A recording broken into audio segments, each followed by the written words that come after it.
2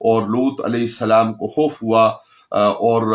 یعنی خوف الہی، اللہ کے تمام برگزیدہ بندے سب سے زیادہ خوف الہی رکھتے ہیں، اور انبیاء علیہم الصلاۃ والسلام نے بڑھ چڑھ کر رکھا، اور اس راہ کو ہمیں اہل اسلام کو اور قاری قرآن کو دیکھنا چاہیے۔ اور فرمایا کہ رات گئے آپ تشریف لے جائیں، اور قوم کے لوگ ان انسانی شکل میں، خوبصورت لڑکوں کی شکل میں آنے والے فرشتوں کی طرف آئے، اور حضرت لوط علیہ السلام جب تشریف لے گئے سوائے اس ایک عورت کے جو پیچھے رہ جانے والیوں میں سے تھی، تو بعد میں جو عذاب نازل ہوا اس کا تذکرہ ہوا، اور فرمایا کہ اے محبوب تمہاری جان کی قسم بے شک وہ اپنے نشے میں بھٹک رہے ہیں۔ تو روک جان مصطفیٰ کریم صلی اللہ علیہ وآلہ وسلم کی قسم یاد کر کے رب العالمین نے انکار مصطفیٰ کریم صلی اللہ علیہ وآلہ وسلم کرنے والوں اور ناموس پاک کے مخالف جانے والوں کو کہا کہ یہ بھٹک رہے ہیں۔ آج جب ہم 15 مارچ کو ناموس رسالت کریم صلی اللہ علیہ وآلہ وسلم کا یوم منا رہے ہیں، تو یہ آیت یاد کرنا یہ انتہائی معتبر ہے، اور یوں بھی سانس سانس انتہائی معتبر ہے کہ محبوب پاک صلی اللہ علیہ وآلہ وسلم کی جان مبارک کی قسم یاد کر کے رب تعالیٰ نے فرمایا یہ بھٹک رہے ہیں۔ اور یہ لوط کے لوگ تھے، انہیں دن نکلتے ہی چنکھاڑ نے آ لیا، اور اس کی بستی کا اوپر کا حصہ ہم نے نیچے کر دیا، اور اس میں نشانیاں ہیں سمجھ والوں کے لیے۔ اور اگر یہ بستی راہ پر چلتی تو اس میں نشانیاں جو موجود بستی ہے، یعنی کریم آقا علیہ الصلوۃ والسلام کے ارد گرد کے جو لوگ ہیں وہ راہ پر چلیں تو ان کے لیے یہ جو باتیں بیان ہو رہی ہیں ان میں سبق ہے، اور ایمان والے اس سبق سے ایمان میں تقویت محسوس کرتے ہیں۔ اور جھاڑی والے ظالم تھے، اور اس میں فرمایا کہ پھر ہم نے بدلہ لیا دونوں بستیوں سے جو کھلے راستوں پر پڑتی ہیں، اور ہجر والوں سے بدلہ لیا کہ انہوں نے جھٹلایا، اور پھر فرمایا کہ تمہیں نعمتیں عطا کی، تمہیں پہاڑ دیے، اور تمہیں زمین کے ٹھہراؤ کے لیے یہ لنگر ڈالے اور میخیں کی، اور تم ان میں گھر تراشتے ہو، اور یہ ساری صورتحال ہے۔ لیکن اس سب کو نہ مان کر تو ان اقوام نے اور قوم لوط نے چنکھاڑ کو اپنے عذاب کا حصہ اور ذریعہ بنایا، اور ان کی کمائیاں ان کے کچھ کام نہ آئیں، اور آسمان اور زمین میں جو کچھ ان کے درمیان ہے رب تعالیٰ نے ایسے ہی نہیں بنایا، عبث نہیں بنایا، جھوٹا نہیں بنایا، بے توقیر نہیں بنایا، اور بغیر کسی کام کے نہیں بنایا۔ بے شک قیامت آئے گی تو اچھی طرح آپ درگزر کیجئے، اور اللہ تعالیٰ پیدا فرمانے والا ہے۔ اور پھر ارشاد ہوا سورہ فاتح کے بارے میں، یہاں پہ الفاظ یوں ہیں کہ ہم نے آپ کو 7 آیتیں عطا فرمائی۔ تو یہ سبع مثانی سورہ الحمد کا نام ہے، اور اس کے اوپر ابتدائی گفتگو میں مضامین گزر چکے۔ اور پھر ارشاد ہوا کہ آنکھ اٹھا کر دیکھیے، کچھ جوڑوں کو برتنے کو دیا، اور ان لوگوں کا جو مسلمان نہیں ہوتے، آپ پر ایمان نہیں لاتے، ان کا غم نہ کھائیے، اور اہل اسلام کو اپنی رحمت سے نوازیے، اور اپنی رحمت کے پروں میں لیجئے، یعنی اپنی رحمت کے احصار میں اپنے اوپر ایمان لانے والوں کو لیجئے۔ اور کریم آقا صلی اللہ علیہ وآلہ وسلم کی شان بڑی اعلیٰ اور عرفہ ہے یہ کہ وہ اپنے پر ایمان لانے والوں کو اپنی رحمت کے حصار میں ایسے لیتے ہیں کہ ایسا حصار ممکن نہیں ہے۔ رب العالمین کے حضور دعا کہ وہ مدینہ طیبہ کی بہاریں اور انوار ہر ماننے والے کو اور ہم بندہ فقیر کو نصیب اور عطا فرمائے۔ اور جیسے بانٹنے والوں پر عذاب اتارا اس کا تذکرہ کیا اور تکے بوٹی کر دیے گئے، تو پھر ارشاد ہوا فواربک آپ صلی اللہ علیہ وآلہ وسلم کے رب کی قسم، اسی لیے ہم کہتے ہیں یا رب بالمصطفیٰ بلغ مقاصدنا. تو مصطفیٰ کریم صلی اللہ علیہ وآلہ وسلم کا رب نہ ہوتا تو وہ کسی کا رب نہ ہوتا. یہ کریم آقا صلی اللہ علیہ وآلہ وسلم کو پیدا کرنے کا جو مقصود ہے، جیسا کہ حدیث قدسی میں اور دیگر مقامات پر وارد ہوتا ہے. اور ارشاد فرمایا کہ آپ کے رب کی قسم، ان کی ساری یہ کیفیات دیکھنے والی ذات دیکھ رہی ہے، یعنی اللہ رب العالمین دیکھ رہی ہے اور یہ شریک ٹھہراتے ہیں اس کی عبادت میں. تو آپ اپنے رب کی پاکی بولتے ہوئے سجدہ والوں میں ہو اور مرتے دم تک اپنے رب کی عبادت میں رہو. یعنی مسلمان کو یہ چاہیے کہ وہ اپنی زندگی عبادت وحدہ لا شریک میں گزارے اور اسی کو اپنی موت تک مکمل اپنے اوپر لازم ٹھہرائے. اللہ تعالی ہم سب کو اس پر عمل پیرا رہنے کی اور وقت موت ایمان کی سلامتی کے ساتھ کلمہ طیبہ نصیب فرمائے. یہاں پہ پچھلی سورۃ الحجر کے مضامین کی تکمیل کے بعد اگلی سورہ شروع ہوتی ہے. یہ بھی مکیہ ہے اور اس کا جو نام ہے وہ النحل ہے. اور ارشاد فرمایا کہ آتا ہے آپ کے پاس وہ حکم جس کی یہ جلدی کرتے ہیں اور اللہ تعالی برتر ہے ان شریکوں سے جنہیں یہ بتاتے ہیں. اور ملائکہ کے بارے میں کہا کہ ان میں کی ایک پاک روح یعنی حضرت جبرائیل علیہ الصلاۃ والتسلیم آپ کی طرف رب کے احکامات لے کر اور پیغامات لے کر اترتے ہیں اور اسی کی بندگی چاہیے، وحدہ لا شریک کی، اور اسی کا ڈر چاہیے. اور جو کچھ اللہ تعالیٰ نے زمین و آسمان میں بنایا اس کا اظہار کیا کہ وہ بجا بنایا اور جانور بنائے اور آپ کے لیے ان میں صبح و شام تجمل ہے، حسن ہے، خوبصورتی ہے، برتاؤ ہے. اور پھر ارشاد ہوا کہ یہ وہ جانور ہیں جو آپ کے بوجھ، اے بنی نو انسان، تمہارے بوجھ اٹھا کر لے جاتے ہیں اور نہ پہنچتے تم سلامتی سے اگر یہ نہ ہوتے مددگار تمہارے اللہ کی طرف سے پیدا کیے ہوئے، تو عدم ہوئے، جان نکلی ہوئی اور پریشان حال ہو جاتے سامان اٹھانے سے. اور اللہ تعالیٰ نے فرمایا کہ وہ بے حد رحیم ہے، رحم فرمانے والا ہے، رؤوف ہے اور رحیم ہے، نہایت مہربان اور رحم فرمانے والا ہے. اور فرمایا کہ گھوڑے اور خچر اور گدھے ان پر سوار ہو اور زینت کے لیے وہ پیدا کرے گا جس کی تمہیں خبر نہیں. تو یہ سواریاں اور زینت کے لیے وہ پیدا کرے گا جس کی تمہیں خبر نہیں. لگتا ہے کہ یہ ارتقاء انسانی اور ترقی جو ہے اس سے جو سائنسی حوالے سے انسان نے فوائد حاصل کیے اور بہت سی ایجادات ممکن کی، ان میں اضافہ ہوتے چلے جانا ہے. ان کا تذکار خیر ہے کہ وَيَخْلُقُ مَا لَا تَعْلَمُونَ، اور وہ پیدا کرے گا جس کی تمہیں خبر نہیں. اور یہ ساتھ میں لایا گھوڑے، خچر اور ان جانوروں کے جن کا استعمال انسان کی سہولت کے لیے ہے. اور بیچ کی راہ سیدھی راہ ہے، ٹیڑھی راہ چلنا یہ درست نہیں ہے. اور اللہ تعالیٰ فرماتا ہے کہ وہی ہے جس نے آسمان سے پانی اتارا کہ تم پیتے ہو، اور درخت ہیں جن سے چراتے ہو، اور اس پانی کے لیے تم سے اللہ تعالیٰ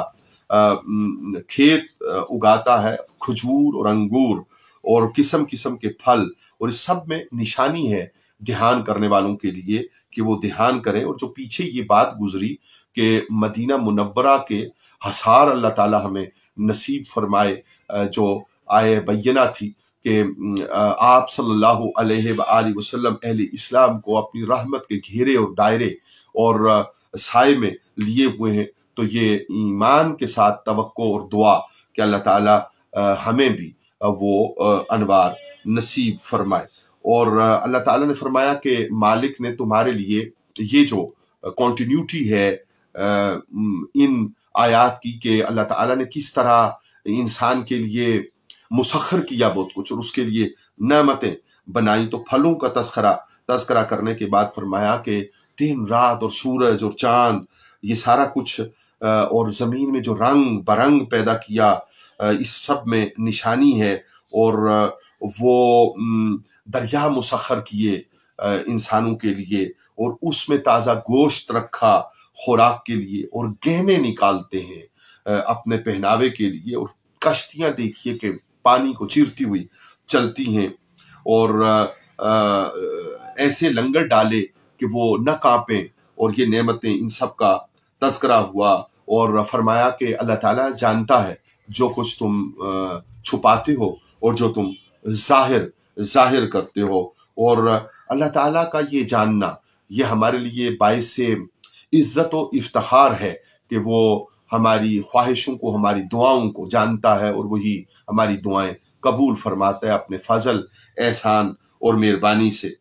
اور یہ جو شریک ٹھہراتے ہیں ان کے بارے میں کہا کہ وہ کچھ نہیں بناتے، بنانے والا وحدہ لا شریک ہے، اور یہ وہ جانتا ہے کہ انسانوں کو کب اٹھایا جائے گا، اور آپ صلی اللہ علیہ وآلہ وسلم کا معبود ایک معبود ہے، اور وہی درست راہ پر ہیں جن کے دل مغرور نہیں ہیں، اور وہ قیامت کے دن پر ایمان لاتے ہیں۔ تو جب منکرین سے یہ پوچھا جائے گا کہ تمہارے رب نے کیا اتارا اور تمہارے پاس اس کی کیا سند ہے، تو یہ جاہل گمراہ کرتے ہیں لوگوں کو، اور ان کے اگلوں کو بھی فریب نے آ لیا، اور پھر قیامت کے دن انہیں وہ رسوا کرے گا، وہ ذلیل ہوں گے اور ان کو عذاب دیا جائے گا، اور کافروں کی برائی انہیں پہنچ کر رہے گی، اور ڈر والوں کے لیے ارشاد فرمایا کہ ان کے لیے دنیا کی بھلائیاں ہیں، اور پچھلا گھر ان کا سب سے بہتر ہے، اور اچھا گھر پرہیزگاروں کا گھر ہے، اور یہ جو گھر ہے اچھا پرہیزگاروں کا، اس کے نیچے نہریں بہتی ہیں، اور وہ پرہیزگاروں کو، ڈر والوں کو، تقوی والوں کو انعام دیا جائے گا، اور اس میں انہیں داخل کیا جائے گا۔ اور فرمایا کہ کس بات کے انتظار میں کفر والے، کہ فرشتے اتریں؟ اللہ اکبر، یا رب کا عذاب آئے؟ تو ان کے اگلوں نے ایسا ہی کیا، اور سچی بات یہ ہے کہ یہ بستی انسانوں سے آباد ہوئی تو اس کی طرف بنی نوع انسان سے رسول بھیجے، اور آپ صلی اللہ علیہ وآلہ وسلم کو بھیجا۔ اگر یہ بستی فرشتوں سے بسائی گئی ہوتی تو پھر ان کے درمیان فرشتہ بھیجا جاتا۔ یہ جواب ہے ان لوگوں کا جنہوں نے یہ تقاضا کیا کہ ہم پر کوئی فرشتہ کیوں نہیں اترا، اور اپنی طرف سے یہ لوگ حلف سے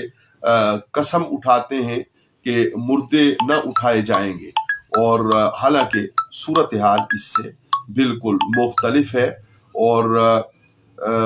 جو آپ سے حق بات پر جھگڑتے ہیں تو ان کے لیے رب تعالیٰ نے فرمایا کہ وہ جان لیں کہ کافر جھوٹے ہیں، اور جو چاہے اللہ تعالیٰ وہ فرماتا ہے، اور جب وہ فرماتا ہے کن فیکون تو ہو جا، تو پس وہ ہو جاتا ہے، اور اسے اپنے اس کے راستے میں جن لوگوں نے اپنے گھر بار چھوڑے اور مظلوم ہوئے، اور ان کے اوپر زندگیاں تنگ کی گئی اور ان نے صبر کیا، تو آخرت کا گھر ان کے لیے یہ خوشخبری سنائی گئی، اور فرمایا کہ روشن دلیلیں ہیں کتاب میں جو محبوب صلی اللہ علیہ وآلہ وسلم لے کر آئے، یہ یادگار آیات اتاری گئیں کہ دھیان کیا جائے۔ تو آج دھیان ہمارے بدل گئے، اور بدلنے کی وجہ سے ہمارے اوپر رسوائی بھی آئی۔ انہی کی طرف لوٹنا اسی میں کامیابی اور مہربانی کا راستہ ہے۔ اور انکار والوں کے بارے میں فرمایا کہ انہیں وہاں سے عذاب آئے گا کہ جہاں سے تصور بھی نہیں کیا جا سکے گا، اور کوئی چیز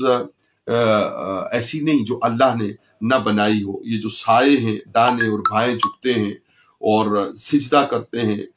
ہر کروٹ، یہ وحدہ لا شریک کی پاکی بولتے ہیں اور اس کا ڈر رکھتے ہیں وہ جنہیں حکم ہوا اور انہوں نے اللہ تعالیٰ کے حکم کو مانا اور اس کی جگہ کسی اور کو اپنا معبود نہیں ٹھہرایا۔ تو اللہ کے سوا کسی دوسرے سے ڈرنا چاہیے جس طرح اللہ تعالیٰ سے ڈرا جاتا ہے۔ ان آیات میں یہ مضامین ارشاد فرمائے، اور یقیناً اللہ تعالیٰ سے ڈرنا چاہیے جس طرح اللہ تعالیٰ سے ڈرنے کا حق ہے، اور وہ پاک ہے، اور اپنے لیے جو اپنا جی چاہتا ہے وہ یہ مانگتے ہیں، اور ان کو اگر بیٹی دی جائے تو یہ کفار اور مشرکین اور نہ ماننے والے، ایمان نہ لانے والے، ان کا منہ کالا ہوا رہتا ہے اور اس سے وہ بد سلوکی کرتے ہیں اور اس کو زندہ درگور کرتے ہیں، اور رزق تو انہیں بھی اللہ تعالیٰ دیتا ہے، اور یہ جو اولاد ہے اس کو بھی اللہ تعالیٰ دیتا ہے۔ کتنا برا حکم لگاتے ہیں کہ اپنے لیے تو بیٹے پسند کرتے ہیں اور فرشتوں کو اللہ تعالیٰ کی بیٹیاں قرار دیتے ہیں اپنی جہالت سے اور بے ایمانی سے اور کفر سے، اور یہ سب آگ کا مال ہے اور اسی میں انہوں نے لوٹ کر جانا ہے۔ شیطان نے ان کو اس طرح کا کر دیا اپنے فریب سے اور اپنی چالوں سے، اور فرمایا کہ اللہ تعالیٰ جب آسمان سے پانی اتارتا ہے تو زمین مردہ ہوئی اسے زندہ کر دیتا ہے، اور جو پایوں میں نگاہ حاصل کی جائے کس طرح پالتے ہیں، اور وہ چیز نکالتے ہیں ان کے پیٹوں سے جو سہل اترتی ہے گلوں سے، یعنی دودھ، اور اس طرح بے شمار نعمتوں کا ذکر فرمایا اور اس کو دہرایا اور کہا کہ انگور کے پھلوں میں اور کھجور میں، اور جو نبیز ایک طرح کی خوراک تیار کرتے ہیں ان سے، اور اتنا اچھا رزق دیا جن میں سے ہر چیز ایک نشانی ہے عقل والوں کے لیے۔ اور پھر ارشاد فرمایا نعمتوں کا تذکرہ کرتے ہوئے شہد کی مکھی کا، واہ سبحان اللہ، کہ ہم نے اس مکھی کو رنگ برنگی کو ایک پیغام دیا، لفظ وہی استعمال ہوا ہے، ایک طرح کا الہام کیا، اور وہ الہام یہ تھا کہ وہ اپنے گھر بنائے چھتوں میں، جنگلوں میں، درختوں میں، اور پھرے ہر اس خوشبودار پھول اور رنگ برنگی نعمتوں والے پھولوں پہ، اور ان کا رس چوسے، اور پھر اس کی پیٹ سے وہ نکلتا ہے جسے قرآن عظیم نے شفا قرار دیا۔ تو اس لیے یہ طے ہے کہ خالص شہد انسانوں کے لیے شفا کا سبب ہے۔ اور ایک دوسرے پہ رزق پہ بڑائی دینے کی بات کی، اور کہا کہ بہت سے وہ لوگ جو اللہ تعالیٰ نے جس نے زیادہ نوازا ہے تو وہ یقیناً ان کو اللہ تعالیٰ کی یہ نوازش اور عنایت اور مہربانی اور یہ ان کے اوپر خوبصورت لمحات زندگی، ان کو یاد کرنا، شکر ادا کرنا چاہیے اور دوسروں کے کام آنا چاہیے۔ اور فرمایا کہ اللہ ہی کے لیے آسمانوں اور زمین کی چھپی چیزیں اور قیامت کا معاملہ نہیں مگر جیسے ایک پلک کا مارنا، بلکہ اس سے بھی قریب بے شک اللہ سب کچھ کر سکتا ہے۔ یعنی قیامت کا آنا دور نہیں ہے، بس پلک چھپکنے کی دیر ہے۔ یعنی اللہ کریم کو معلوم ہے کہ کب آئے گی، لیکن جب آئے گی تو یوں بس آ جائے گی۔ اور پھر انسانوں کو مخاطب کیا اور کہا کہ تمہیں تمہاری ماؤں کی پیٹوں سے پیدا کیا، اور تمہیں آنکھ اور کان اور دل دیے، اور احسان مانو، اور پرندے کو دیکھو کہ کون ٹھہراتا ہے انہیں فضاؤں میں، اور کس طرح وہ اڑتے ہیں، اور چوپایوں کی کھالوں سے تم گھر بناتے ہو، اور پہاڑوں میں گھر بناتے ہو، اور کچھ برتنے کا سارا سامان جو اللہ تعالیٰ نے تمہیں عطا کیا ہے۔ بعض اوقات ہم کہتے ہیں کہ اس کے گھر میں یہ ہے، ہمارے میں نہیں ہے۔ جس نے جو عطا کیا ہے وہ رب ہے، اور رب تعالیٰ نے برتنے کا جو سامان عطا کیا ہے یہ عارضی دنیا کی باتیں ہیں۔ پہناوے کا ذکر کیا کہ جو گرمیوں سے حفاظت دیتا ہے، اور اللہ کی نعمتیں پہچاننے والوں اور انکار کرنے والوں کی جو صورتحال ہے وہ ارشاد فرمائی کہ دنیا کی زندگی انکار کرنے والوں کے لیے اور قبر اور آخرت کی زندگی انکار کرنے والوں کے لیے کتنی بھیانک ہے، اور ماننے والوں کے لیے کتنی خوبصورت ہے، اور کتنی پرکشش ہے، اور کتنی خوشبودار ہے، اور کتنی جنت نظیر ہے، اور انہیں قبر اور حشر میں کس طرح جنتوں کے باغ اور ہوائیں اور خوشبوئیں عطا کرے گا۔ اور پھر گروہوں کا ذکر کیا کہ پھر قیامت کے دن جب ہم گروہ لائیں گے اور ان کو ایک دوسرے کے اوپر گواہ کریں گے، اور اے محبوب صلی اللہ علیہ وآلہ وسلم، آپ صلی اللہ علیہ وآلہ وسلم کو ان سب پر گواہ کریں گے۔ یہاں پہ رک کر ہم اپنے ناظرین کی خواتین و حضرات خدمت میں یہ گزارش کریں گے کہ جب آپ صلی اللہ علیہ وآلہ وسلم کا ذکر خیر آئے تو جلدی میں سلام یا اس طرح مختصر کہنے کے بجائے پورا صلی اللہ علیہ وآلہ وسلم کہا جائے، اور جی میں اتارا جائے اس بات کو کہ جلد بازی نہ کی جائے کریم آقا صلی اللہ علیہ وآلہ وسلم پر درود و سلام بھیجنے میں۔ اور حکم ہوا کہ اطاعت کی جائے، رشتہ داروں کو دینے سے منع نہ کیا جائے، بے حیائی اور بری باتیں اور سرکشی یہ نہ کی جائے۔ یہ نصیحت ہے تاکہ دھیان ہو، اور جب کوئی قول باندھو اور قسم کرو تو اسے توڑو نہیں۔ تمہیں اللہ اپنے اوپر ضامن کر چکے ہو اللہ تعالیٰ کو قسم کھا کے، تو بے شک تمہارا کام وہ جانتا ہے۔ اور اس عورت کی طرح نہ ہو جانا جو سوت کاتے اور اسے ریزہ ریزہ کر دے۔ مثال تو ہے نا کہ انسان کو دنیا میں رہتے ہوئے عمل ایسے نہیں کرنا چاہیے کہ جو اکارت، بیکار اور ضائع جائیں اور اس کو ذلیل اور رسوا کریں۔ اور یہ خاص عورت جس کا یہاں پہ تذکرہ ہوا، یہ یقیناً دشمن رسول ہے صلی اللہ علیہ وآلہ وسلم، یہ اور اس کا خانوادہ، یہ کریم آقا صلی اللہ علیہ وآلہ وسلم کے دشمن ہیں، اور دشمنوں پر اللہ تعالیٰ کی لعنت ہے، سوائے ان لوگوں کے جو دل و جان سے ایمان لائے اور حضور کریم آقا صلی اللہ علیہ وآلہ وسلم کی محبت میں اپنے آپ کو پیش کر دیا، اور اپنے آپ کو انتہائی انداز میں کریم آقا صلی اللہ علیہ وآلہ وسلم کی محبت کا پیکر بنا ڈالا۔ یقیناً کفر والے اور اپنے اعمال ضائع کرنے والے اور اپنی دنیا کی زندگی کو ضائع کر دینے والے ان میں، اور دیگر جو ایمان لانے والے اور خوبصورت انداز اور ایمان کے اعمال اور افعال پیش کرنے والے اور پیدا کرنے والے لوگ ہیں، ان میں بہت بڑا فرق ہے، بعد المشرقین ہے۔ اور ایک جو پیار کرنے والے، محبت کرنے والے، عشق رسالت میں گندے ہوئے صلی اللہ علیہ وآلہ وسلم، ان کا مقام بڑا عالی اور عرفہ ہے، اور انکار کرنے والوں کا مقام انتہائی ذلت، رسوائی اور پریشانی کا ہے۔ اور پھر یہ کہاوت بیان ہوئی کہ عربوں نے یہ کہا تھا کہ فلاں شخص سے حضور، اب اس تفسیر میں ہم نہیں کہیں بھی گئے کہ وہ اسما گنے اور اس کے اوپر بات کریں تاکہ ان مضامین تک ہماری خواتین و حضرات رسائی ہو اور دہرائی ہو، کہ ایک شخص کے بارے میں کہا کہ وہ آپ صلی اللہ علیہ وآلہ وسلم کو بتاتا ہے، تو آپ آ کر ارشاد فرماتے ہیں حالانکہ وہ عجمی ہے، یعنی وہ صاحب زبان نہیں ہے، اور یہ اس کی طرف الزام عائد کرتے ہیں، حالانکہ یہ سچے رب کا اتارا ہوا سچا کلام ہے جو قلب نور مصطفیٰ کریم صلی اللہ علیہ وآلہ وسلم کا جس کے لیے انتخاب کیا گیا۔ اور یہ کفر کرنے والے یہ مجبور نہ کریں کہ جن کا دل ایمان کے لیے جمع ہوا ہے تو وہ ایمان چھوڑیں۔ ہاں کوئی ایسی صورتحال ہو کہ دل ایمان پر مضبوط ہو اور حالات کے تقاضے کے تحت کوئی ایسا فعل کرنا پڑے تو مضبوط ایمان والے گوارا اسے بھی نہیں کرتے، لیکن رب تعالیٰ نے یہ چھوٹ ارشاد فرمائی کہ ایسے حالات پیدا ہو جائیں جیسے کفار مکہ نے ہجرت سے پہلے مسلمانوں کے اوپر حالات زندگی تنگ کر رکھے تھے، اور ایک صحابی ایسے ہیں جن کے حوالے سے یہ ارشاد ہوا کہ ان کی کیفیت بلند و بالا ہے اور ان کا دل ایمان پر جمع ہوا ہے، اور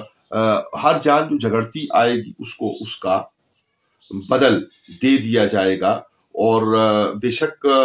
ان کے پاس انہی میں سے ایک رسول تشریف لائے تو انہوں نے جھٹلایا، تو عذاب نے پکڑ لیا، وہ بے انصاف ہیں۔ تو اللہ کی دی ہوئی روزی حلال پاکیزہ کھاؤ اور اللہ کی نعمت کا شکر کرو اگر تم اسے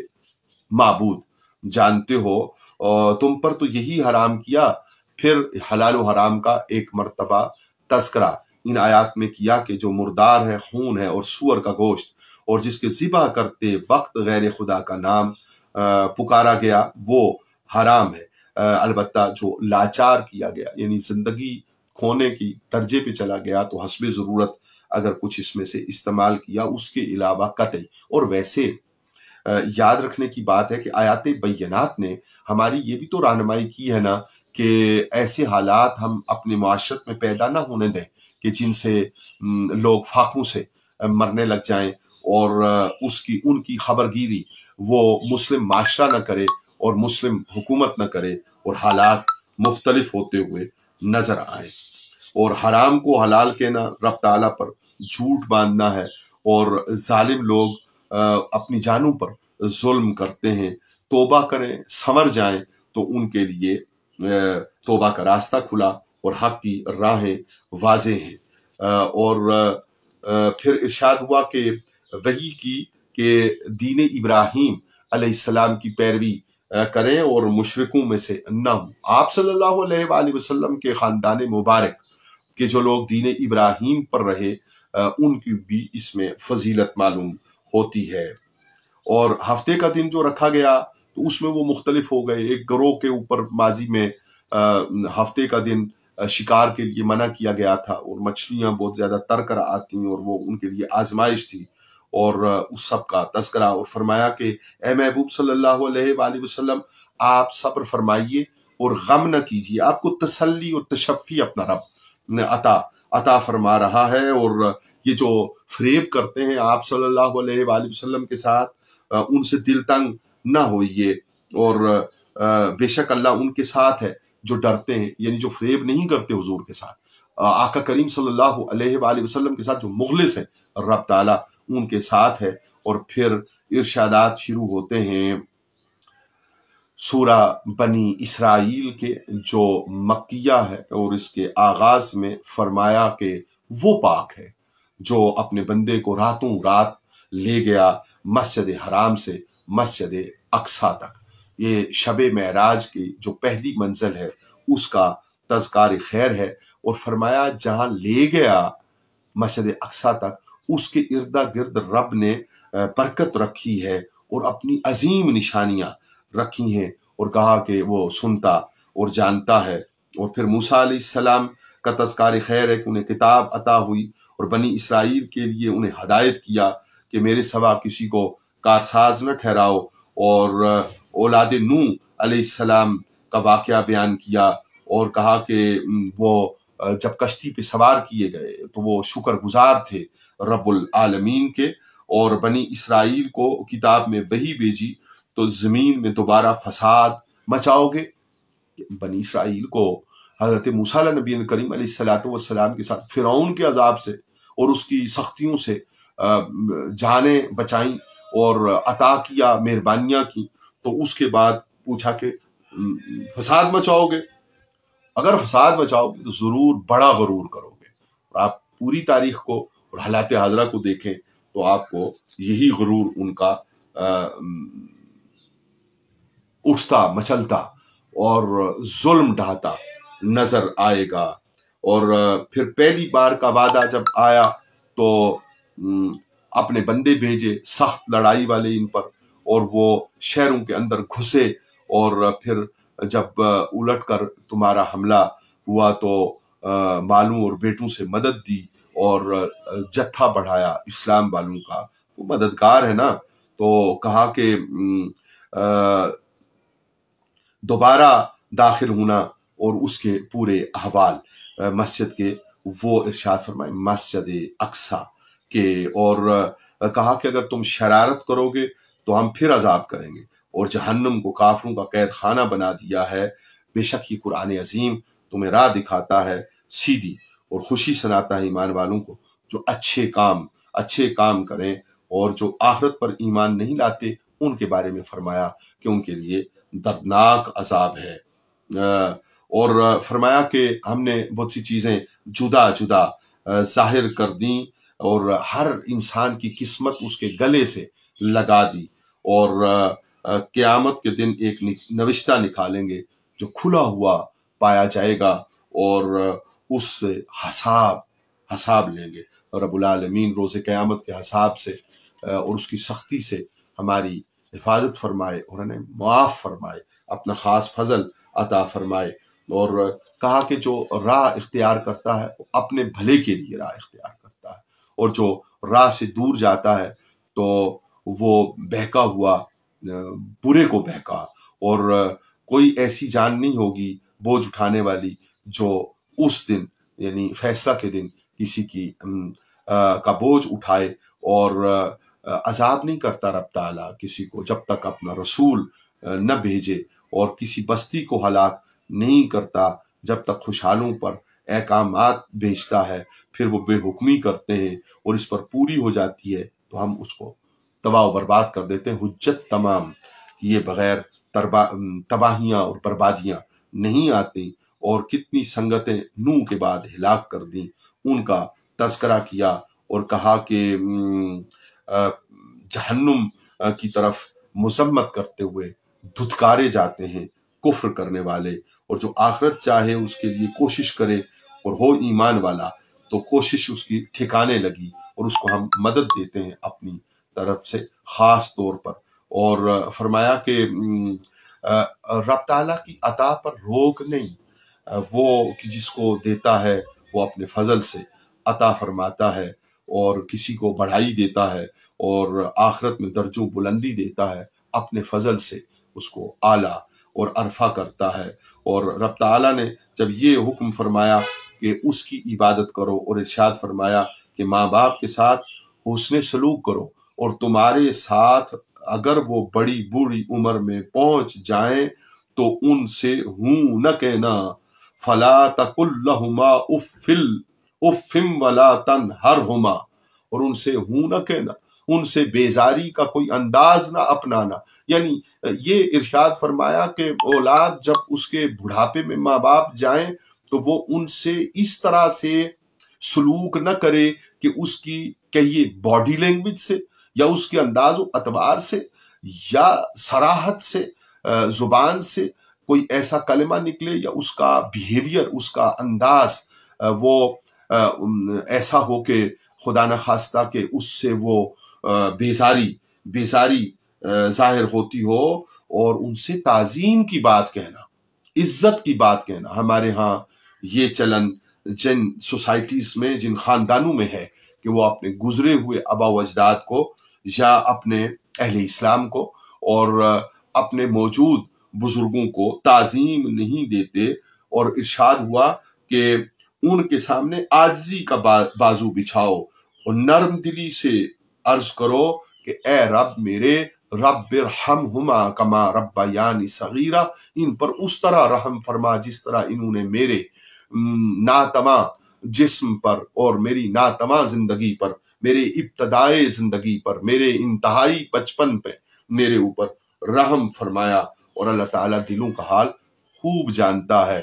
کہ کون کتنا لائق ہے، اور فرمایا کہ وہ توبہ کرنے والوں کو بخشنے والا ہے، مہربان ہے، اور رشتہ داروں کو ان کا حق دو، مسکین کو اور مسافر کو، اور فضول نہ اڑا۔ یہ جس طرح شیطان کے راستے میں فضول اڑایا جاتا ہے اور فضول خرچی کی جاتی ہے، اور لوگ معاذ اللہ جوا میں اور نشہ میں اور بیکار باتوں میں مبتلا ہو جاتے ہیں، اور ان کے نتیجے میں وہ دیا ہوا جو اللہ کی نعمت اور مال ہے اس کو فضول میں اڑا دیتے ہیں۔ اس سے منع فرمایا اور کہا کہ پھر اور بچوں کو، بیٹیوں کو مفلسی کے ڈر سے قتل کرنا یہ بہت بڑے گناہ کی بات ہے، اور کہا کہ بدکاری اور بے حیائی کے پاس نہ جاؤ، یہ برائی کی راہ ہے، اور اللہ تعالیٰ نے جس کی حرمت رکھی ہے اس جان کو مت مارو، اور وارث کو قابو دیا، یعنی جو بیجا قتل ہو اس کے وارث کو یہ قابو دیا کہ وہ اس کا بدلہ لے، اور جب ریاست قائم ہو تو قانون موجود ہو تو وہ خود سے بدلہ لینا مقصود نہیں ہے، بلکہ ریاستی اور قانونی طریقہ پر بدلہ لینا مقصود ہے۔ اور ناپ تول کو پورا رکھنے کی بات کی اور ترازو کو ٹھیک رکھنے کی بات ارشاد فرمائی، اور کہا کہ آنکھ اور دل دیے سوال تو ہونا ہے، یعنی جواب تو پوچھا جانا ہے، جو کچھ کرتے ہیں زمین میں، اور چل پھر کر دیکھ لیجئے زمین میں، اور ہرگز پہاڑوں کی بلندی کو کوئی نہیں پہنچ سکتا، جو کچھ گزرا بری بات وہ تیرے رب اے محبوب صلی اللہ علیہ وآلہ وسلم وہ آپ کے رب کی ناپسندیدہ ہے، اور ان وحیوں میں سے حکمت کی باتیں ہیں جو آپ صلی اللہ علیہ وآلہ وسلم کی طرف رب تعالی اتارتا ہے۔ اور پھر ارشاد ہوا کہ اے سننے والے، دوسرا خدا نہ ٹھہرا، اس کے ساتھ شریک نہ کر، اگر شریک کرے گا تو جہنم میں پھینکا جائے گا۔ اور قرآن میں طرح طرح سے بیان کیا تمثیلات کو اور باتوں کو، تاکہ سمجھنے والوں کو ان سے سمجھ حاصل ہو اور وہ نفرت اپنے اندر نہ بڑھائیں، لیکن جن کے دل کفر پر ہیں وہ نفرت بڑھاتے ہیں، اور پاکی اور برتری ہے ان باتوں سے جو کفر اور شرک والے اللہ تعالیٰ کے ساتھ منسوب کرتے اور بناتے ہیں۔ اور فرمایا کہ ساتوں آسمان اور زمین اور جو کوئی ان میں ہے، اور کوئی چیز نہیں جو اسے سراہتی ہوئی اس کی پاکی نہیں بولتی، ہر ایک رب تعالیٰ کی پاکی بولتا ہے، اس کو سبحان اللہ کہتا ہے کہ تو پاک ہے، اس کی تسبیح کرتا ہے۔ اور فرمایا کہ اے محبوب صلی اللہ علیہ وآلہ وسلم آپ نے قرآن پڑھا تو ان میں کہ آخرت پر ایمان نہیں لاتے ایک چھپا ہوا پردہ کر دیا اور ان کے دلوں پر غلاف کر دیا۔ قرآن پڑھنا آپ کا وہ حق ہے، لیکن جنہوں نے آپ کا پڑھنا نہ مانا اور کفر کیا اور دنیا کی ناز و نام اور دولت اور اقتدار جھوٹے بندوں چاہا اور غلط طریقے پر ظلم سے چاہا اور ظلم میں اپنی جانوں کو جکڑے رکھا، تو وہ ظالم ہے اور ان کے لیے عذاب کی طرف لوٹنا ہے۔ تو کیسی کیسی تشبیہیں پھر گھڑتے ہیں کفار، اور وہ گمراہ ہوئے، اور فرمایا کہ اتنی بڑی مخلوق کو کون دوبارہ پیدا کرے گا؟ یہ مشرکین کا اور کفار کا سوال، اور اس کا تذکرہ ہوا، اور کہا کہ انہیں جب دوبارہ پیدا کیے جائیں گے تو یہ ساری صورتحال سمجھ آ جائے گی، اور شیطان آپس میں لوگوں کے درمیان فساد ڈالتا ہے، وہ کھلا دشمن ہے، اور اللہ تعالی خوب جانتا ہے، وہ رحم فرمانے والا ہے، اور وہ تم کو عذاب نہیں کرنا چاہتا۔ اور رسول صلی اللہ علیہ وآلہ وسلم کی پیروی اور محبت کا حکم دیا، اور کہا کہ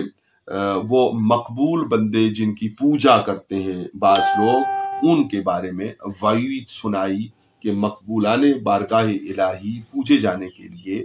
نہیں ہیں، بلکہ انہوں نے حق کا راستہ اختیار کیا، اور ان کا راستہ جو رب تعالیٰ کی طرف لے جانے کا راستہ ہے اسے اختیار کرنے کی ضرورت ہے۔ اور فرمایا کہ اللہ تعالیٰ کے رب کے پالن ہار کے سب لوگ قابو میں ہیں۔ اور پھر ارشاد فرمایا کہ جب خواب میں ان کو تم تھوڑے کر کے دکھائے، اور تمہیں وہ تھوڑے کر کے دکھائے اہل اسلام کو، تاکہ ان کے حوصلے بڑھیں، اور کہا کہ سب سے خبیث تو وہ پیڑ ہے جس کے قرآن میں جس کے اوپر لعنت کی گئی۔ اور پھر ارشاد ہوا کہ اس وقت کو یاد کریں جب فرشتوں کو سجدہ کا حکم ہوا، اور شیطان کا وہ تذکرہ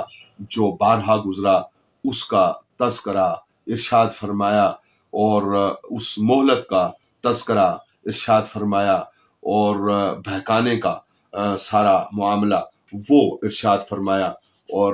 فرمایا کہ دریا میں جب تمہیں مصیبت پہنچتی ہے تو تم اللہ کو پکارتے ہو، وہ تمہیں خشکی تک لے جاتا ہے، تو اگر تم کفر کرتے ہو تو وہ چاہے تو خشکی سمیت تمہیں ہلاک کر دے، ڈبو دے، اسفل السافلین تک اس زمین کے حصے کو ختم کر دے۔ اور حق کا دبایا جانا، وہ آخرت میں اندھے ہو کر اٹھائے جائیں گے گمراہ، اور ان کو ذلیل کر دینے والا عذاب دیا جائے گا۔ اور جو آپ صلی اللہ علیہ وآلہ وسلم سے پہلے رسول بھیجے اور ان کو جھٹلایا گیا، اور اس کے سبب ان کے جن کی طرف وہ تشریف لائے تھے ان کو عذاب دیا گیا، اور کہا کہ اللہ کا قانون نہیں بدلتا۔ پھر نماز قائم کرنے کا اور ان کے اوقات کا تذکرہ ہوا، اور آپ صلی اللہ علیہ وآلہ وسلم کے لیے خاص طور پر نماز تہجد کا تذکرہ ہوا، اور فرمائیے یہ ارشاد ہوا کہ فرمائیے کہ حق آ گیا اور باطل مٹ گیا، اور بے شک باطل کو مٹنا ہی تھا۔ حق تعالی جب ان آیات کے مطابق حق کو غالب کرے تو یہ اس کی شان قدرت ہے، اور اس پر شکر ادا کرنا یہ اس وقت کے جینے والوں اور رہنے والوں کے لیے لازم اور ضروری ہے۔ اور انسان اور جن ان کے متقی ہو جانے کے لیے ارشاد فرمایا کہ اس قرآن عظیم کی مانند اگر کوئی دعویٰ کرتا ہے کہ وہ سچا ہے تو وہ کوئی اس کی مانند لے آئے، تو ہم کہہ دیتے ہیں کہ وہ نہیں لا سکے گا۔ اپنے سارے لوگوں کو، اپنے ساتھ والوں کو، اپنے مددگاروں کو اللہ کے سوا جمع بھی کر لیں تو تب بھی۔ اور فرمایا کہ کس بات نے لوگوں کو ایمان لانے سے روکا، کہ یہ کہتے ہیں کہ رسول کو، ایک آدمی کو رسول بنا کر بھیجا، تو یہ اس طرح کی گفتگو